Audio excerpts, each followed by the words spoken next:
Hi, my name is Charlotte Lee, and I'm an artist manager and the Associate Director of Orchestral Booking at IMG Artists. An artist manager at IMG basically oversees the career of solo artists, and we have a roster of a couple hundred instrumentalists and different artists that we work with, attractions and dance companies and so forth. And basically we advise them on where they should be in their careers, where they should go, how they can portray a certain image that they might want to go for, and we arrange concert tours for them, negotiate record deals, and basically oversee the entire business aspect of their careers, allowing them to focus on performance. Wow, the biggest problems with artist management. I would say that there are a lot of talented people out there, and there's a lot of competition. And for me, I work particularly with young artists, and it's just really tough out there. I mean, it's tough in the world we work in on the business side to get gigs for artists, but it's extremely tough for them too. I mean, they really have to have something unique about themselves that sets them apart from any other artist, because there are so many talented people out there. So I would say that's toughest. Yes, they have to have a story, they have to have a platform. Some of them have strong convictions about particular aspects of music or how they want to deliver something, or they just have to have an amazingly unique and deep interpretation of music and the way to deliver that. I started playing violin when I was 4 years old, and then I picked up piano when I was in 4th grade and concentrated mostly in violin.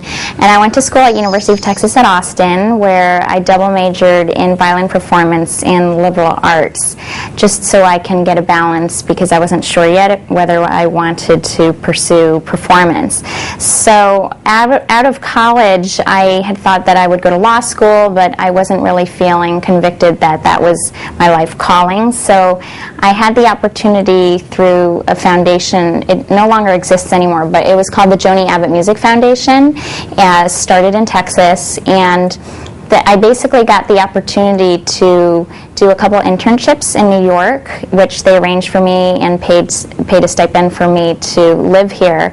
And one was at a law firm working for artists called Volunteer Lawyers for the Arts, and another one was Polygram Classics and Jazz, which is now Universal Classics and Jazz Record Company, which oversees, well, the division I was in oversaw the Deutsche Grammophon, London Decca, and Philips labels. And that was where I realized, wow, forget about law, this is what I've been made for, the music business, because I had all along had a hesitation about going into performance, because I felt like while I had some talent and I could probably end up as an orchestra musician in a major orchestra, whether I wanted to do that was something that I hesitated about. I just felt like, you know, I love people and I love music, but I don't know if I love music enough to be in a practice room all by myself for 6 hours a day and to be competing to keep my chair until I'm finally tenured at the age of 50.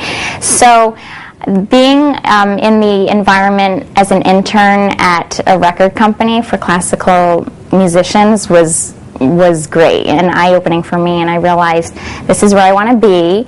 And rather than continuing to work with product, I thought, well, I'd love to work one-on-one and on the front line with musicians. And that's when someone told me about the artist management side of the industry. And I thought, gosh, you know, I wish that in high school or at least college they told you about all these great things that you could do with your life besides being a doctor, lawyer, or engineer, or